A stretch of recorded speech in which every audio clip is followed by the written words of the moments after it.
for the greater good of all, the greater good of all, the greater good of all.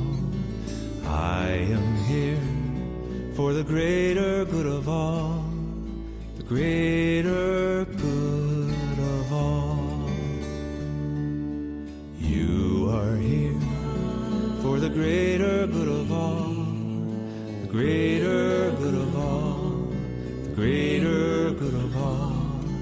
You are here for the greater good of all, the greater good of all.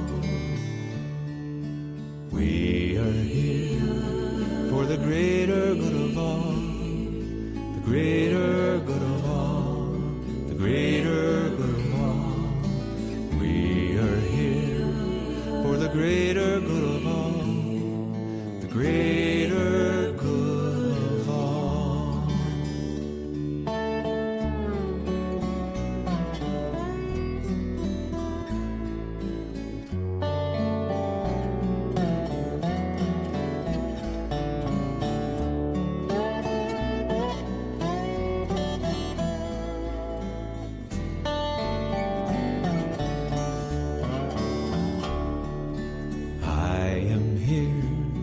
For the greater good of all, the greater good of all, the greater good of all.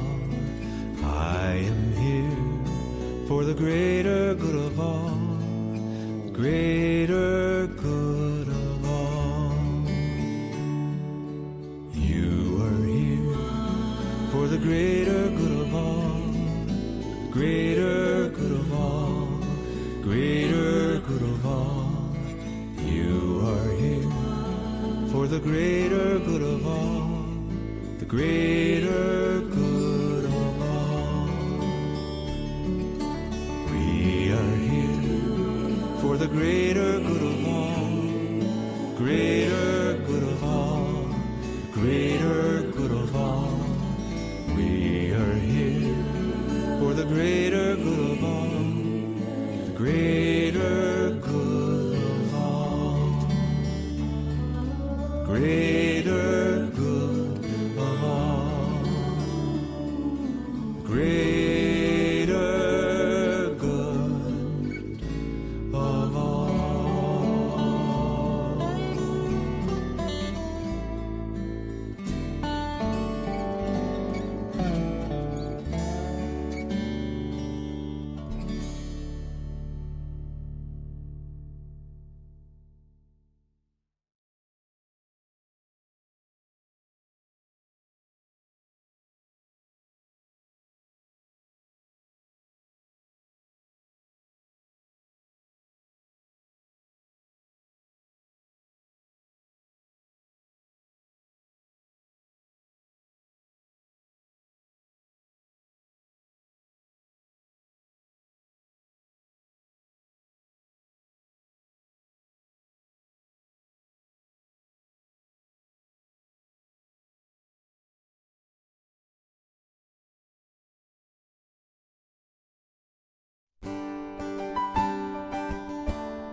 There was a time in my life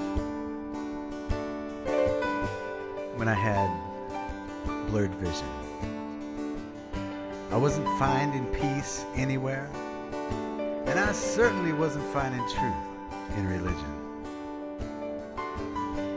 So one day I decided that I would sit in the silence in my room, and I vowed that I would stay there till something in me moved, and I heard a voice. It was a still, small voice, and this is what it said. God is here. God is here. No matter where I am, God is here. God is here. God is here. No matter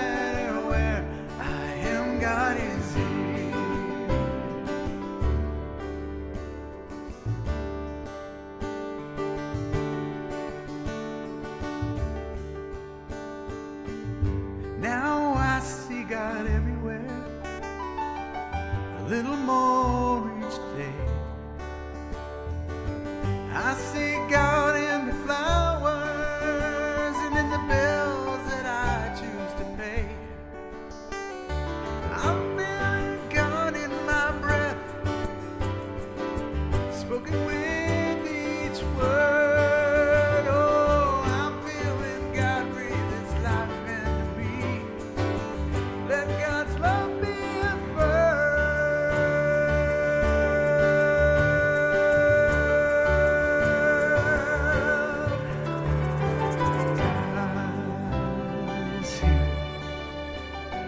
God is here. No matter where I am, God is here. God is here. God is here. No matter where I am, God is here. Well, there once was a wise man, and this is what he said. He said that God is good all of the time, and that's stuck, oh, it's stuck in my head. So I said it as my mantra. Each and every day I said it until I believed it. Now that's my life each and every day. Yes, I finally achieved it.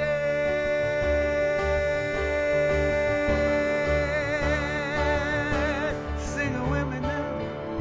God is here. God is here. No matter where I am, God is here.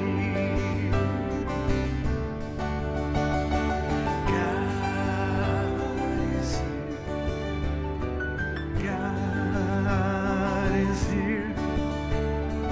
No matter where I am, God is here.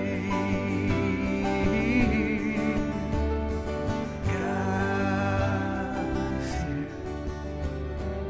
God is here. No matter where I am, God is here.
Come to the temple, bathe in the presence of love. Let go of the warring, lay down your sword. You've had enough. For I know you're weary, the battle has taken its toll. Illusion is shattering, the veil is rent. You're whole.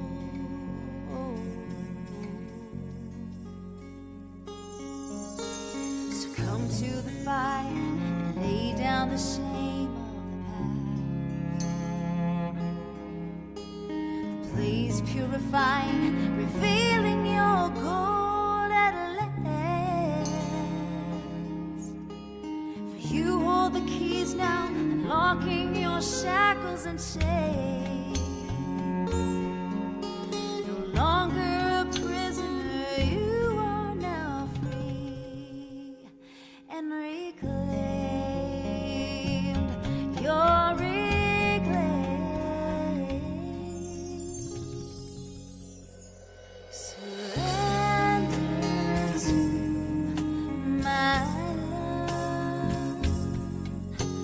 Trust that you're enough.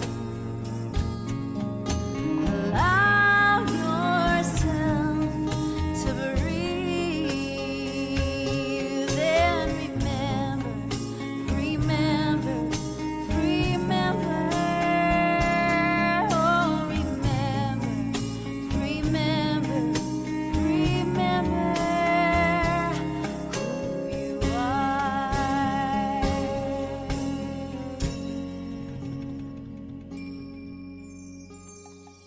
So come to the mystery and give up the stories you know. The path now collapsing, leading us all back to one.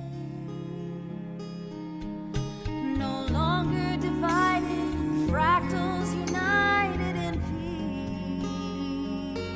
peace. And it's time to play now like children of love's destiny. Destiny.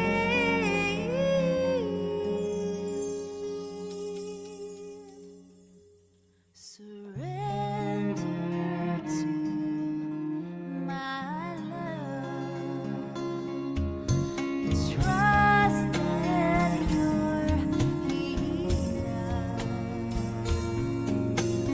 Allow yourself to breathe and remember.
welcome to the People of Diversity Sunday service.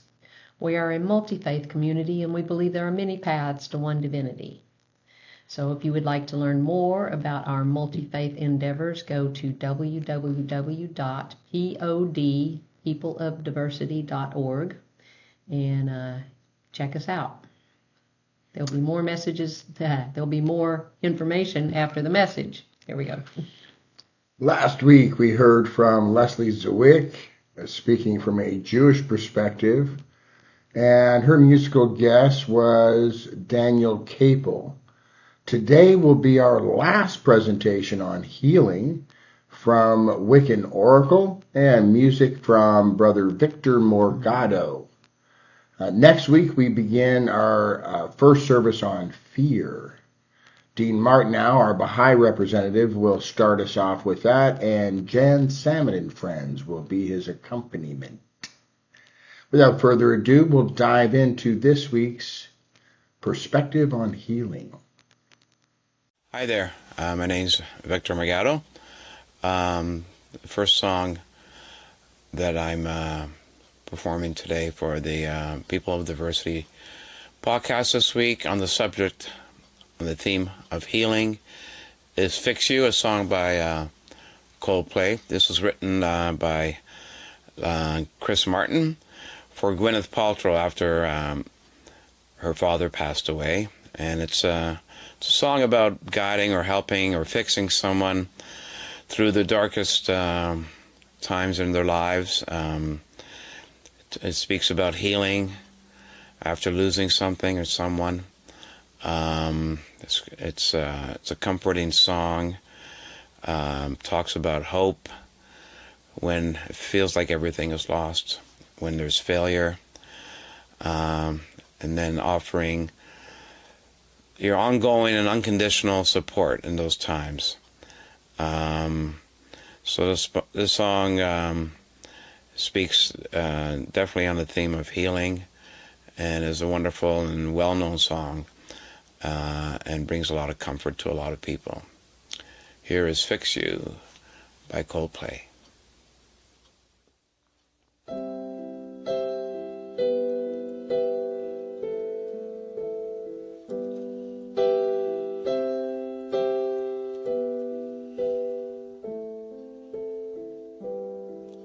When you try your best but you don't succeed, when you get what you want but not what you need, when you feel so tired but you can't sleep, so I can reverse.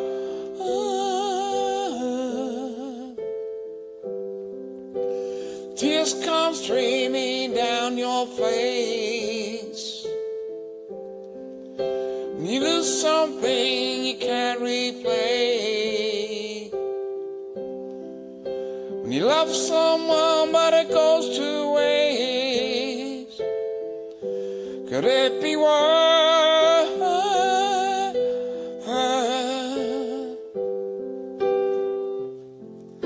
Lights will guide you home and ignite your bone. And I will try fix you.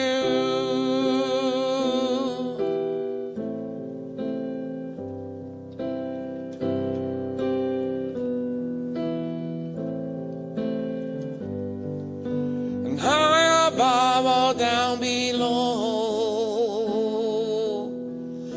you're too in love to let it go. If you never try, you'll never know just what your worth.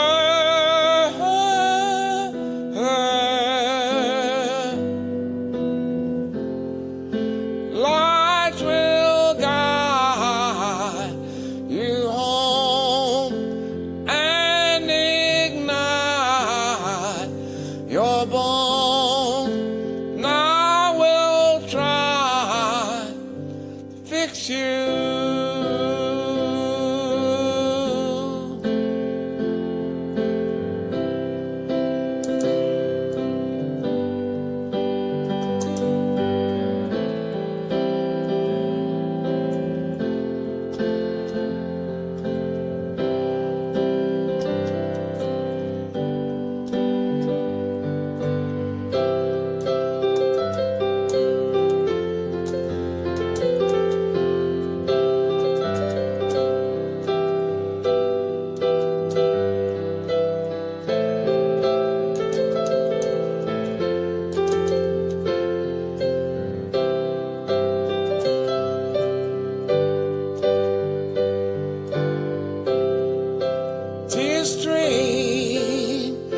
down your face when you lose something you cannot replace.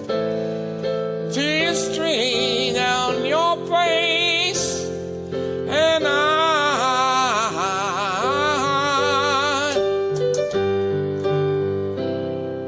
tears stream down your face. I promise you I will learn from my mistakes. Tears stream down your face, and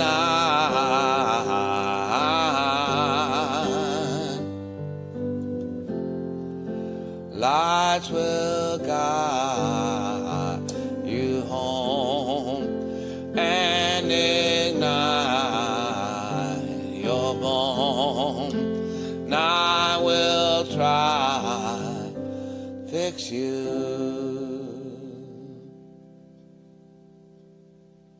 The song that I've chosen here is a song by Lauren Daigle.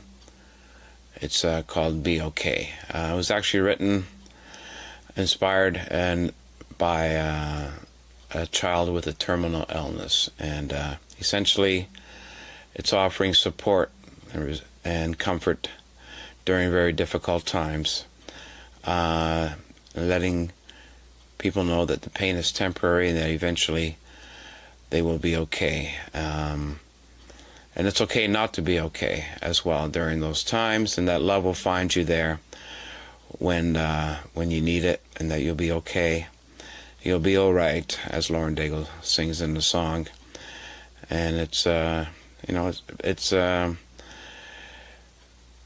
it can be, this song can also, comfort those that are going through heartbreak, grief, mental health struggles, and just letting people know, to be kind to yourself and letting go of control, and that it's acceptable not to be okay, and that we will be okay in the end, because love will meet you there. So the song is Be Okay, my cover of it, by Lauren Daigle.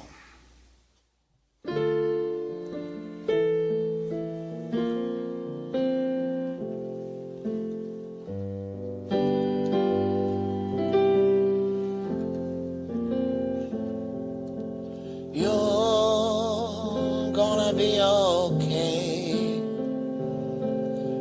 You're gonna be okay. The sun will keep on rising that old familiar way, and every little thing gonna be okay. You're gonna be alright, darling. You're gonna be alright. Stars will keep on shining through the darkest night. You can know you're gonna be alright. Lift your eyes to the hills, remember where your help comes from. Lift your eyes to the hills, you'll never face a valley alone. 'Cause even when your heart is breaking, you're gone and lost your way, you're gonna be okay.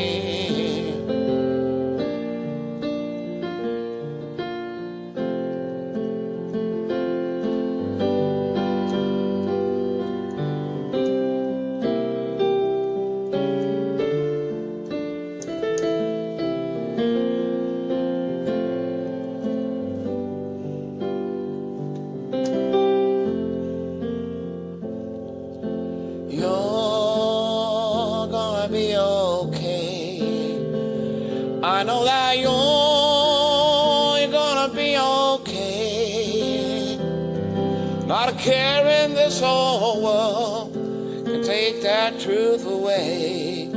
You're gonna be okay. You're gonna be alright, darling. You're gonna be alright. At the end of all our breath, we're beckoning on to the light. love will meet you here. You're gonna be alright. The end of all our breath is the beginning of new life. You're gonna be alright.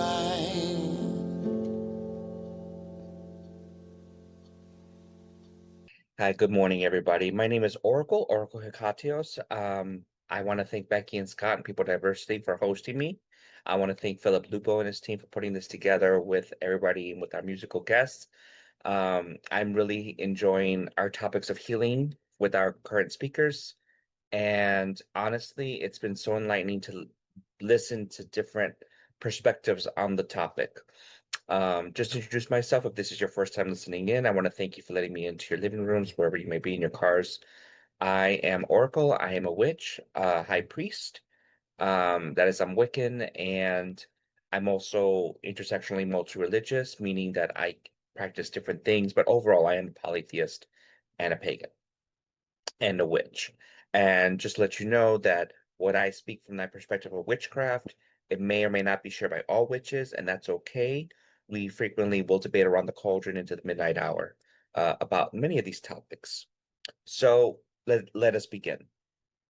Healing. Healing is an interesting topic because from a pagan or polytheistic perspective, polytheist meaning many gods, belief in many gods, I hearken back to many contemporary and ancient sources of polytheism where we frequently discuss healing as a major concept that all humans crave. When they come to the medicine man, when they come to the healer, when they come to the shaman, when they come to whomever, it is the number one thing, rather not just curses and getting rid of stuff, but it's always about healing and making oneself be a productive member of society.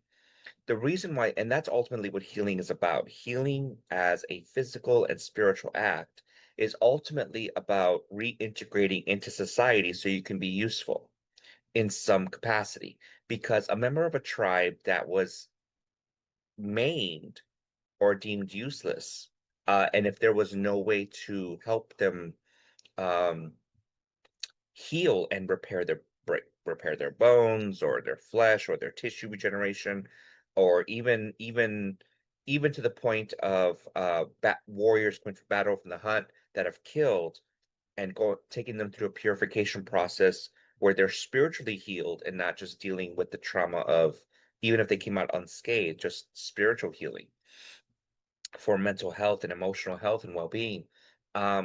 That's ultimately the goal. The goal is to make sure that the person being healed, the client, the sick, the maimed, uh, have some kind of productivity and are very happy with it, and it continues. Um, it usually is a process. It's not a one-time fix-all thing.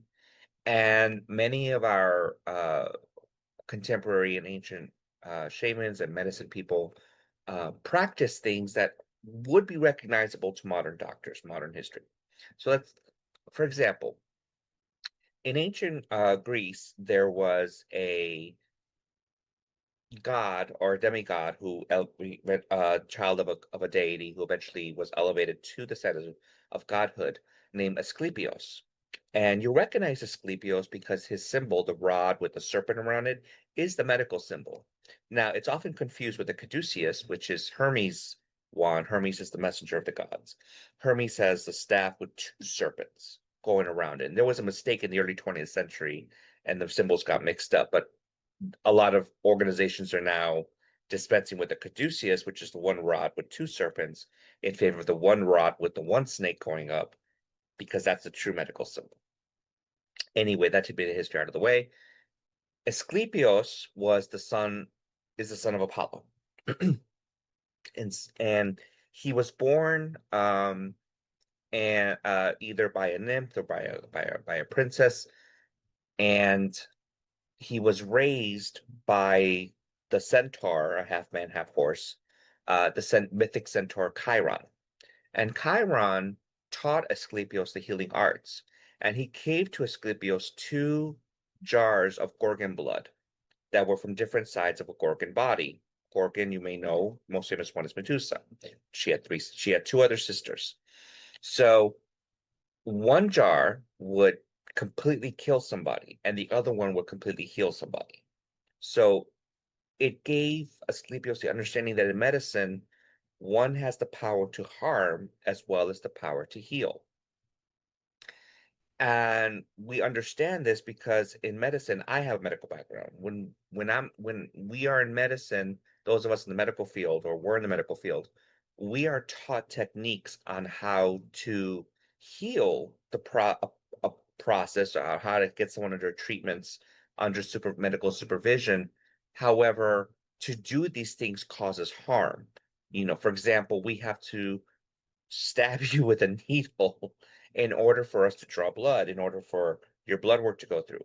We have to do things that are opposite to what the brain sees as danger. It must be done for safety. Setting a bone back in, which is painful. Crutches, which is debilitating. Surgeries, which can be debilitating, but ultimately are in your best interest. So a lot of things that are good for you are painful. The process is painful. It is traumatic to the body, it is traumatic to the mind, and it's not always the best thing ever. And ancient healers knew this, and contemporary healers, but ancient healers knew this. And so there were often herbs that were used to anesthetize somebody to make them numb so they could go through the treatments.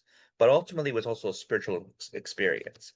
The person who came for the treatments was brought in to the process, and the healer was a facilitator who said, you have to be involved. You have to believe this is going to work, because if you don't involve yourself in the process, then my job is not good, is not enough. Now, this is where the controversy of what healing is, but even in modern medicine, patients are told continuously, you have to have faith in the process. You have to trust the process, because healing is not a cure. It is, when people think of heal, they think of cures, that is, answers to diseases or stress or anything like that, as a one-time fix all that will never come back again. And that's just not the human condition. In ancient Greece, the Asclepius founded a temple that was near a river and that was attached to a mineral spring. Now, mind you, water, prior to technology that allows us to have clean water, accessible to clean and safe water, fluoride in our pipes, or water containment systems, whatever, water cleansing systems, water plants, their water was dirty. It had microbes, it had diseases, it just wasn't good. And that's why a lot of places that did not have access to clean water, even if they lived near water, they drank wine or beer or alcohol a lot more, because that was the only safe thing they could drink other than milk, but even not every culture had milk as part of their diet, which is why most of the world, other than Europeans, usually will have dietary lactase issues. That's just how we evolved. So the process of healing is encompassed not just in Asclepius. Asclepius was also taught how to do surgery. And so surgery is under his purview. So anybody who does surgery, surgeons, they're under the blessing of Asclepius. The Greeks knew that you had to have the opposite effect of what it meant to comfort if you wanted to expedite a process that took radical techniques and technology to help somebody heal and be whole. Most people only look to the healing that was espoused by Hippocrates. Hippocrates is known as the father of medicine.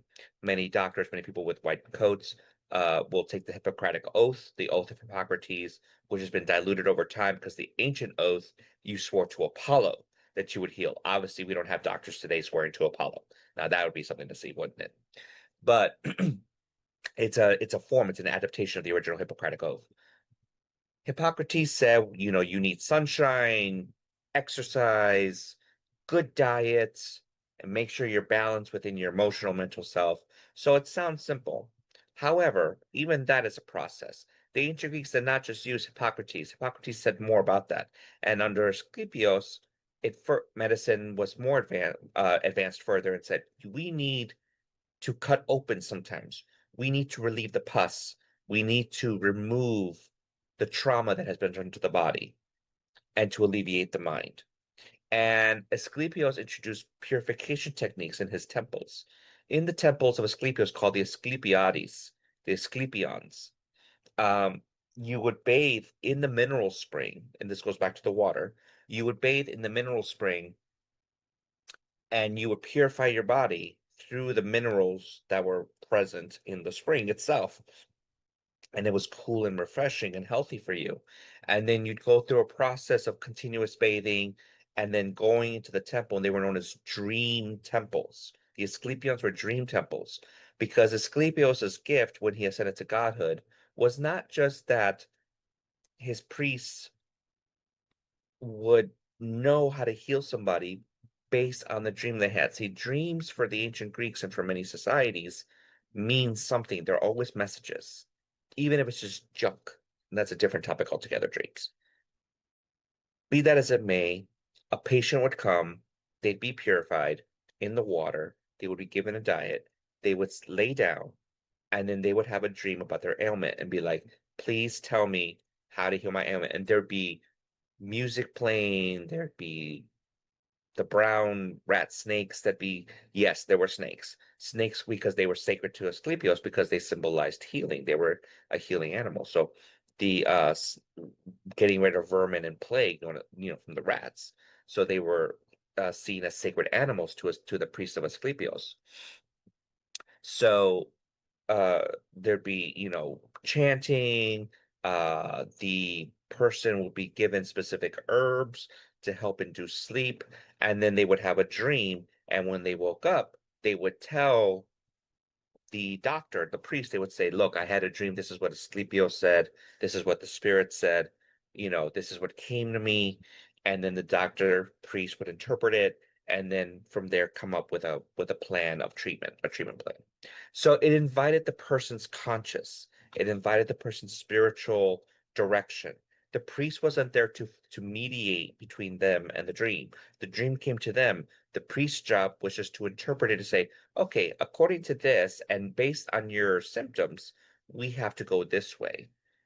And so the person felt better because they were invited into the process, because they were a part of the healing method.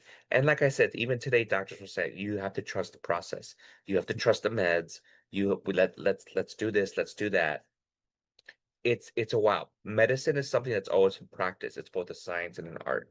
It has never been a one size fits all. Be that as it may, what am I talking about healing? What does all this have to do with you? Why should you care about this history? Because it tells you that the power of healing is something that's innate in human beings. It's innate in humanity, and it doesn't matter what you've been through as far as trauma. It is a shared experience by all of humanity. We all seek healing. We all seek treatment for our ailments, whether they are spiritual, mental, physical. And a lot of times they're intertwined. We are known as a whole person. That's why people today use the word holistic, holistic, to address the entire thing. But holistic medicine is not separate from Western medicine, is not separate from ancient medicine, is not separate from contemporary medicine. Even modern medicine, which seems to some people to be very mechanical because of the model of medicine that's used, where people are like, okay, put a band-aid on it, go your way. Yes, that does happen. Minor ailments, but however, if it was traumatic, and you need to talk to somebody, you talk to somebody. The healing arts are not limited to just the medications that you have to take when the doctor tells you to take them, and they're not limited to just making sure your physical well-being. People going through cancer treatments, people coming out of traumatic brain injuries. I have a traumatic brain injury. I got it many years ago, and healing was a process for me. And it continues to this day. Even though I seem better and I feel better, it is a continuous process. It is not a one size fits all. Never is. And for you at home, for you listening to this, for you watching this, we are all going through a really tough time right now in this globe and in this world. We are all experiencing so much trauma. Our warriors, our soldiers are in other countries. There's economic downturn. There is, gas prices are up, food is increased, jobs, no one's calling us back. It is difficult right now out there, and many of you are disabled, many of you are hurt, many of you are confused, many of you are scared. This is where the power of healing comes in, because by healing, by inviting yourself into the process, you're saying, I'm going to switch my perception. I know I need help. It starts with that. It starts with number one, I know I need help. Number two, where do I find the help? And that's the difficult part, because when we go through traumatic experiences, the very first thing you're going to notice is that people leave you. Nobody wants to deal with you. Nobody wants to help you. All of a sudden, you're burdened. You're like, what did I do? I'm going through something. I've been there for you. Why don't you help me? And so, people just leave you. But honestly, I'm going to be honest with you based on my experiences, it's a blessing. If somebody leaves you when you're going through a traumatic experience because you've been through a traumatic experience, that's a blessing, because who knows what they would have been like in 10 years in your life. Just saying. So it's a blessing. It's a gift. It's harsh. It's not easy, but it's a blessing. It's a gift. Just accept it. And I feel as if there is, when you're, because we are scared, because we are going through so much, because our minds are inundated with distress, give yourself a break. Self-care. You have to implement self-care. Self-care is a form of healing. It's a form of divine health. When you're taking care of yourself, when you're putting down the phone from social media for a little bit, for a day or two, when you are doing the things that you want to do, whether it is just to relax and on the couch, whether it is to watch something, whether it's to read a book, whether it is to be your authentic self, whether it is a path of self-discovery, whether it is just getting a break. And this is easier said than done for many people. For example, my vision comes to mind is some of you are parents, single parents going, I don't know what I'm doing. I have kids 24 hours. I've got this, I've got that, I've got problems, I've got 3 jobs. Where can I get a break? And it's a challenge, and I don't have an answer for you, unfortunately. This is a process, it takes time. If you are wanting to get into start the ball rolling, to get yourself into a better position of health, then I highly, highly recommend that you take time out for yourself and you say, you know what, just for 5 minutes, I don't care if it's the bathroom for 5 minutes, take time out for you 5 minutes and just breathe. Just take that time and focus. Healing. Asclepios teaches us the sacredness of medicine. When you pop a pill in the morning, it is not just popping a pill. Asclepios teaches us the sacredness of popping a pill. If you need to meditate before you take something, if many spiritual people talk about talking to plants. Well, where do you think the medicines come from? They take the plant, they separate the chemicals in order for them to be able to synthesize it and make the pill, so that way the plant doesn't go extinct. So we have medications. If you need to meditate and talk to the pill and say, hey, you were a plant once, help me, do the thing, and animate it with your life, animate it with your prayers, and take it. Make taking your medicine, make taking your therapy, taking time out a spiritual experience, a sacred experience. The sacred is all around us. It is not just out in the woods, which I'm in Florida, so the woods will kill me. But it's not just out in the woods, it's not just in your garden, it's not just in the green. It's also in the laboratory. Alchemists who were later healers trying to work and discover a way to heal the human body holistically, who were the predecessors to chemists. Alchemists also did the same thing. They made the laboratory a sacred space. And many early chemists did the same thing. For them, the lab is a sacred space. It is where they go to discover the elements of life itself. So it is not just bare and cold. That's a perception, but you don't have to have that perception. Switch your perception, switch your viewpoint, switch your point of view in order for you to start seeing that, hey, everything is sacred. The divine exists in cyberspace. The divine exists in the medicine pill. The divine exists in the gym. The divine exists in you. It's everywhere. It is not separated. Asclepios teaches us that oftentimes, even the very things that we dream about can have messages. Traumas, we need to purify ourselves. We need to go through a process of saying, I need a ritual bath. I need to get out more. I need to take care of myself. And even if you're stuck and you're disabled and you're not able to get out as much, because trust me, I'm disabled, I understand, but I may not have your disability where you're stuck at home without a car and you don't have access to many things. I encourage you, take a sponge bath, listen to music.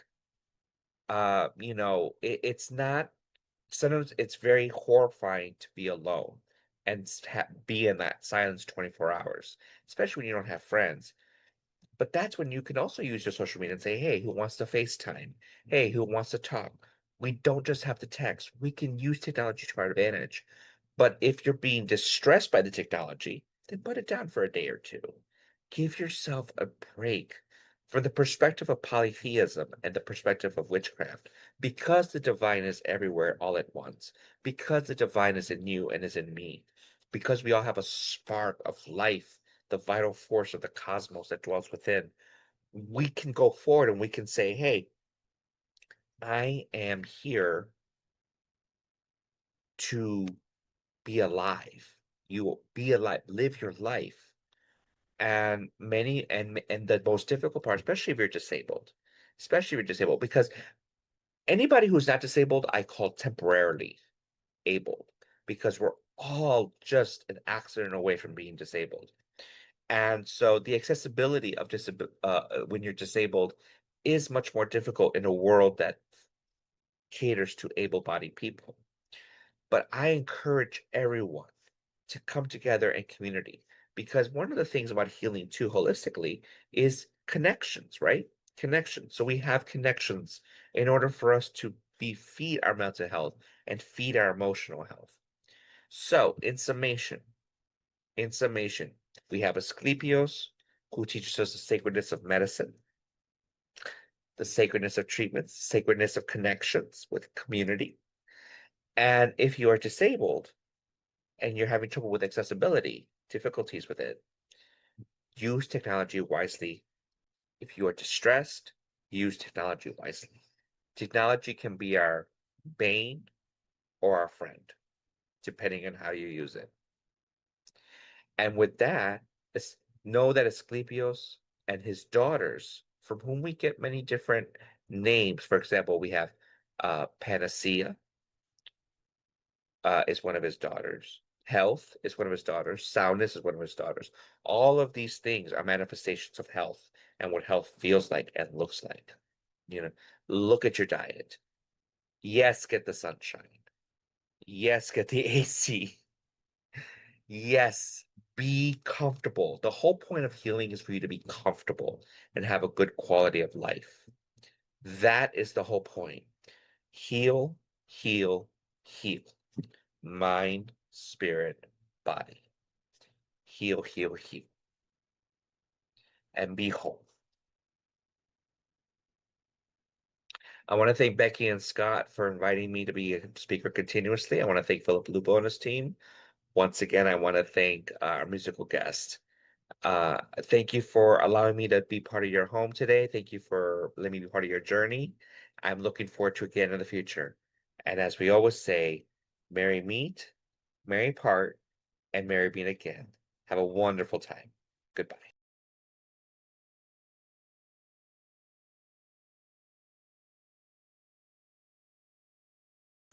Thank you, Victor. Awesome, as always. Appreciate you. And Oracle, I always learn so much from you, and I really appreciate everything you do for us. Thank you so much. Philip Lupo and team, woohoo, no kidding. They take videos from all over the place and put them together in one nice seamless thing that you watch on Sunday, and it seems like it's not difficult, but I'm sure it is. So you're Herding out cats. herding cats, no kidding.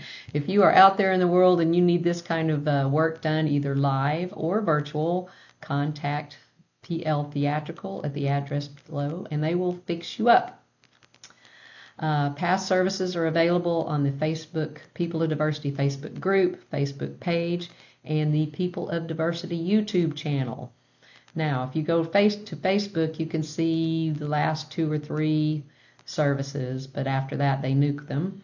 30 days. 30 days. So go to the YouTube channel, and if you click the live button, you can see the last service, or you can go and use the playlist function and search by faith, search by topic, and figure out whatever it is you want to watch. And if you do that on your computer or your iPad, it's a lot better than trying to do it on your phone. So I would suggest you do that. You can get notifications about services by joining the Facebook group or page, and by joining the YouTube channel. And then you'll get a little ding on Sunday to remind you to watch.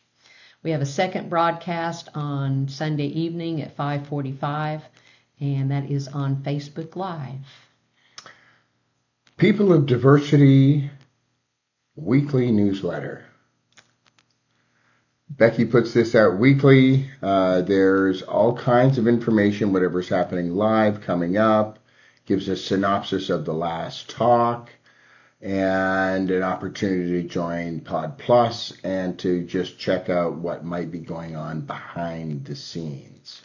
We invite you to go there and check that out. If you are not getting that newsletter, go to newwaypod@gmail.com and let Becky know that you would like to receive that. At the bottom of the web page, there's a place called Pod Plus. There's a place called Pod Plus. That's a membership-like Floki, Face Walker. Now you know who he is. There's a place at the bottom of that website, a membership-like page. If you set up a recurring tithe, it taps you into discounts, early access to fun and cool stuff, and discounts on services both online and in person.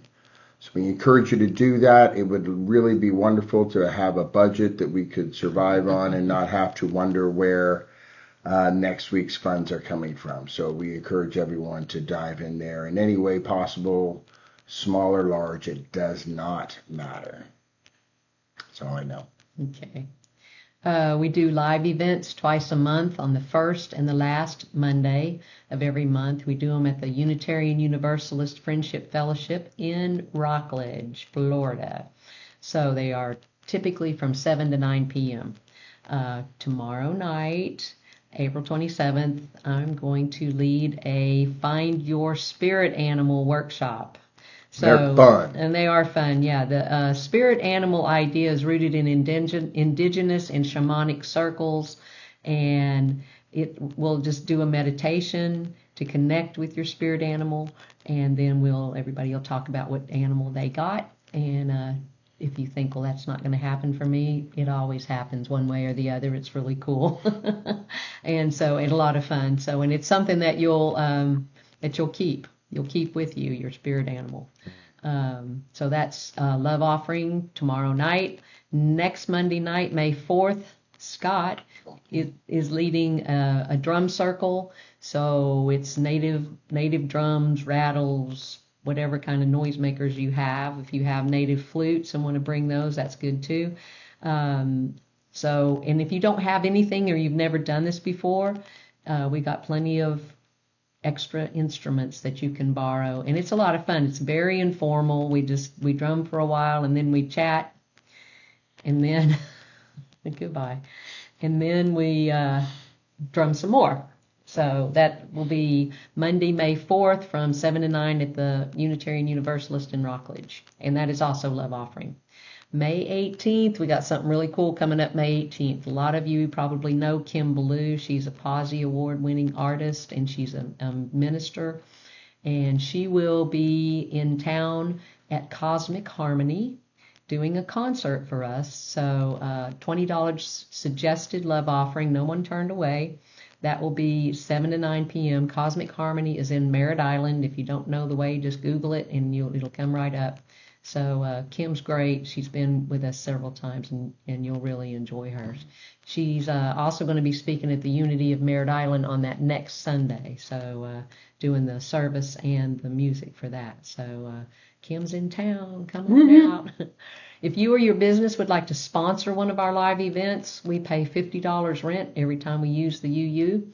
And so if you donate that $50, you can have a couple of minutes at the beginning of the show to talk about your business or whatever you want to talk about. And if you want to remain anonymous, that's fine too. We appreciate it. We are blessing the world's major religious movements. There are 41 in the particular list that we chose. This week, we are looking at folk religion, which is a variety of religious practices based primarily on ethnicity. Thank you. You're welcome. Folk religions are not tied to any major organized religions, and they have been called the religion of the common people. There are 200 million members worldwide. Examples are shamanism, totemism, and folk healing. Let's bless the folk religions everywhere and say these words together. May peace prevail in folk religion. May peace prevail on earth. May peace prevail in me. Thank you. All right, tithes and donations help us keep this show running. Go to www.peopleofdiversity.org. A one-time donation's great. Join Pod Plus, that's even better. We appreciate it. And every bit helps, and you'll be doing a service to the world because we get out there and do a lot of cool things, and we're spreading diversity. So every service we end with a healing circle, an energetic healing circle. So bring to your thoughts any person, place, thing, situation that needs extra love, needs some peace. And as we listen to this last song, just keep them in your minds, and we'll send our energy around the circle and open up and get some on yourself. So thank you so much for being here. Have a great week. One power, one power, one power,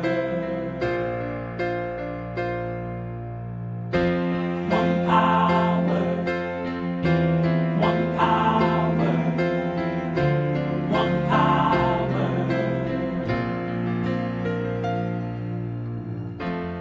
There's one power invisible, and you see it everywhere and every day.